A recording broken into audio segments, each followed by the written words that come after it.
Hi, welcome to Chat with Dr. Kat. This is Dr. Kat. Thank you so much for joining today.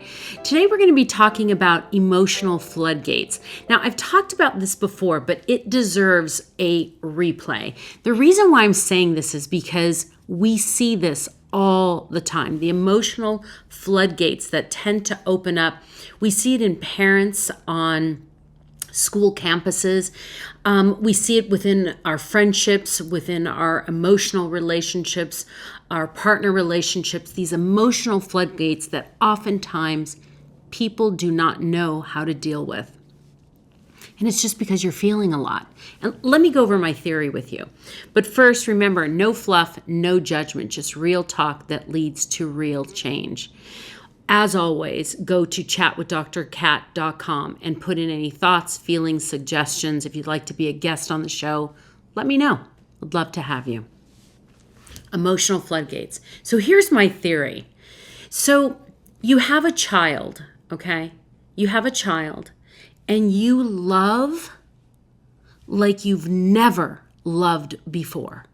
You have never felt so protective, so worried, so occupied with your thoughts. And that love, the love that you feel is overwhelming. So what happens is your emotions open up. Now, when they're babies, a lot of times you're not around a tremendous amount of people. Maybe you have mommy and me, daddy and me. You have all these different groups that you could go to. But for the most part, not a lot is going on, right? There could be maybe some things going on between some moms. When I think back, there were some things that were said to me that I thought, oh my goodness, right? Because they're feeling a lot. Now, I could keep my emotions intact. I had some colleagues that I could speak to. But more importantly, it's realizing what's happening. So your emotional floodgates are open. Now your kids go to school, okay? You're in an elementary school situation. Everybody is there, right? And here's the harsh reality. Kids aren't always the nicest. We teach them to be nice. We teach them to be kind. Let's hope you're doing that, because that is what we should be doing in our world today, is teaching our children's tolerance, acceptance, love, kindness.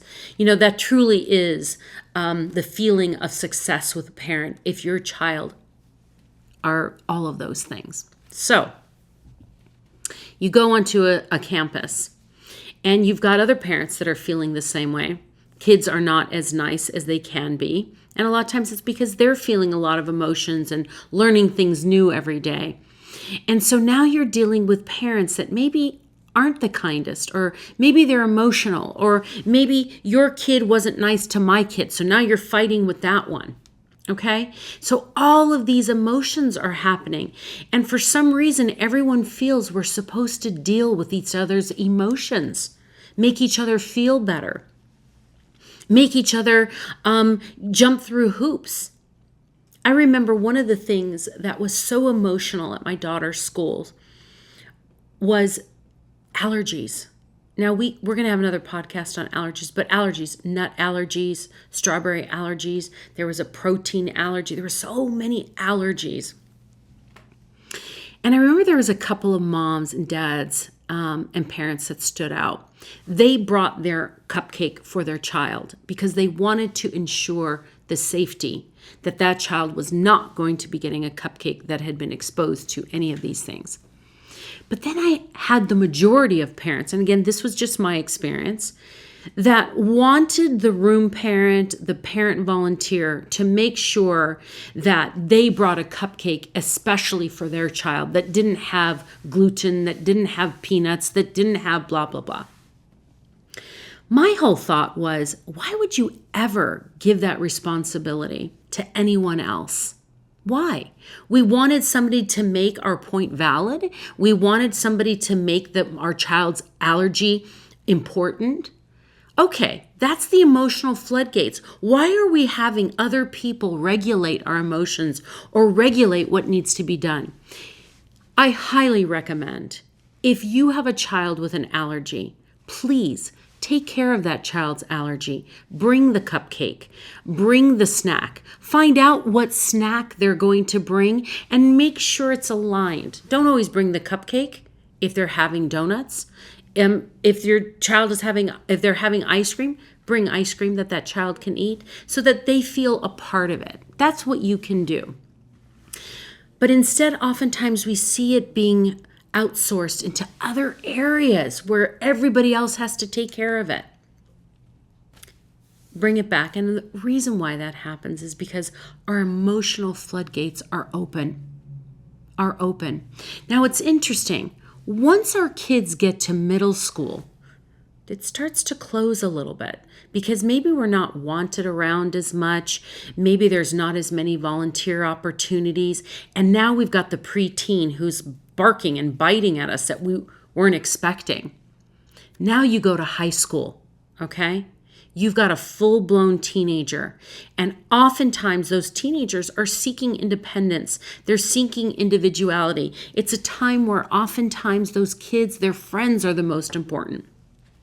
Things that they tolerate in their friends, they no longer tolerate in their parents. Maybe you're getting mouthy children, some of those things. So what happens? All of a sudden, those floodgates start to close a little bit more because we have to protect ourselves. Why is it important to protect ourselves? Because what's after high school? They go to college. Now, for some reason in the United States, we tend to send our kids off to college. You know, when I talk to my relatives in England, they'll say, oh, well, we stayed home and went to uni. We didn't go anywhere. We have friends in Australia. Their kids stayed home. But for some reason here, we tend to send our kids out. Now, those very beautiful children, those children that we said we could never live without, we are now sending to a different state across the country. Or maybe to a different country. Maybe they're studying abroad. I have a situation right now with one of my children who are studying abroad. So difficult. But you want them to have those experiences. And what happened during that high school? It started to close our emotional gates so that it allowed us to prepare and be ready for them to fly free from the nest, to be able to experience. Doesn't mean they're not coming back. It doesn't mean that they're not going to be your child anymore. But what it does mean is that you have prepared them. Again, the one thing we thought we could never live without, we have to then let free and fly. It's a hard thing. It's a really, really hard thing. I've said this before, but I'm going to say it again because I think it's worth repeating. When my eldest, who is now in college, went to school, that first year she was in college, I would ask her, hey, what did you buy at the grocery store? Oh, did you remember to do this?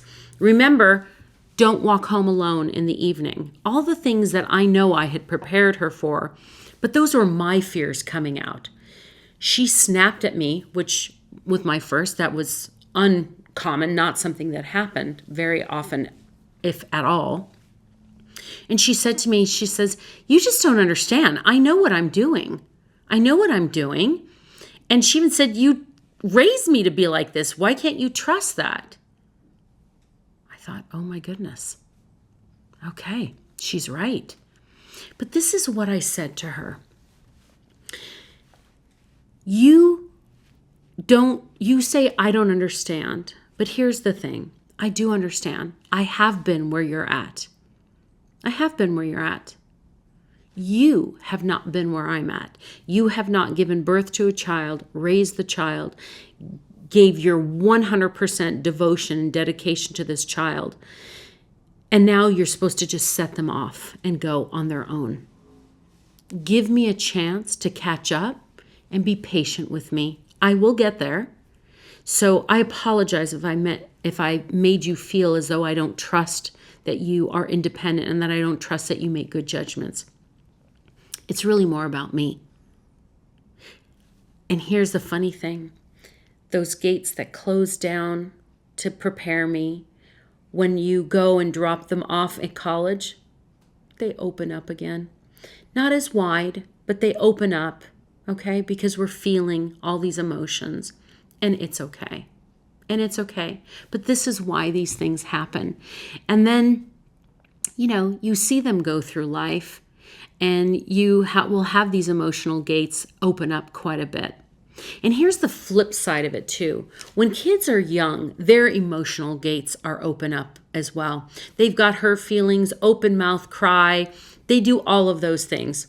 Now, I wish we could all keep that open mouth cry, because if you notice with a kid, they cry 5 minutes later, most of the time they're better.